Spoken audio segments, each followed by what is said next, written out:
Hello friends, आपका स्वागत है मेरी आज की नई वीडियो में। तो आज की वीडियो की स्टार्टिंग हम कल से आगे को ही कर रहे हैं। हम एशियन हिस्ट्री का टॉपिक पढ़ रहे हैं। तो एशियन हिस्ट्री में हमने शक वंश तक देखा था। शक वंश से आगे आज हम कुषाण वंश पढ़ेंगे। कुषाण वंश उत्तराखंड में शासन करने वाला तीसरी सबसे बड़ी राजनीतिक शक्ति थी। तीसरा यह शासक था जिसने शासन किया।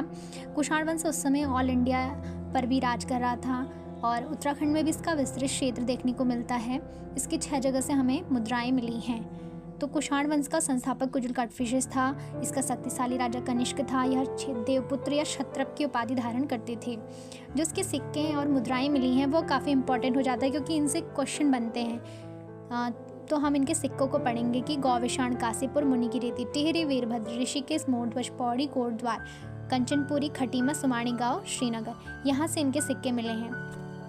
तो इसमें जो इम्पोर्टेंट है वो है कि कौन से सन में सिक्के मिले, किसने इनकी खोज की और किस नाम, उसमें राजा का नाम अंकित था। तो ये यहाँ पर इम्पोर्टेंट होता है। तो 1960 में केपी नौटियाल ने गौविषाण काशीपुर में जो सिक्कों की खोज की उसमें वासुदेव वसु का नाम था। मुनि की रेती टिहरी से 1972 में होमिंशक ने खोज की। तो सिक्के जो मिले उसमें तांबे के सिक्के थे। वासुदेव का नाम व शिवानंदी की छाप मिली थी।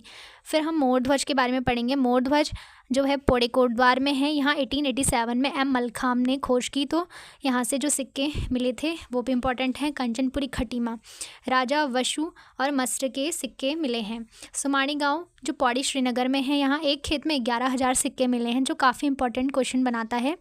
और कुषाणों का पतन का कारण यौध्य वंश था। और एक इम्पॉर्टेंट फैक्ट ये भी है कि कुषाणों ने सबसे शुद्ध सोने के सिक्के चलाए थे उस समय। अगला हम पढ़ेंगे यौध्य वंश। यौध्य वंश चौथा शासन था जिसने शासन किया। यौध्य वंश के भी हमें मुद्राएं मिली हैं। कुड़िंदों के समकालीन थे। कुड़िंदों के समकालीन कहने का आशय है कि कुड़िंद पूरी तरह खत्म नहीं होते। कुछ क्षेत्र में कुड़िंद शासन कर रहे थे और कुछ क्षेत्र में यौध्य शासन कर रहे थे। यौध्यों ने ही कुषाणों का पतन किया था। यौध्य शासक के ने ही कुषाण वंश के पतन में अपनी भूमिका निभाई। उन्होंने पतन किया क्योंकि वह शक्तिशाली थे।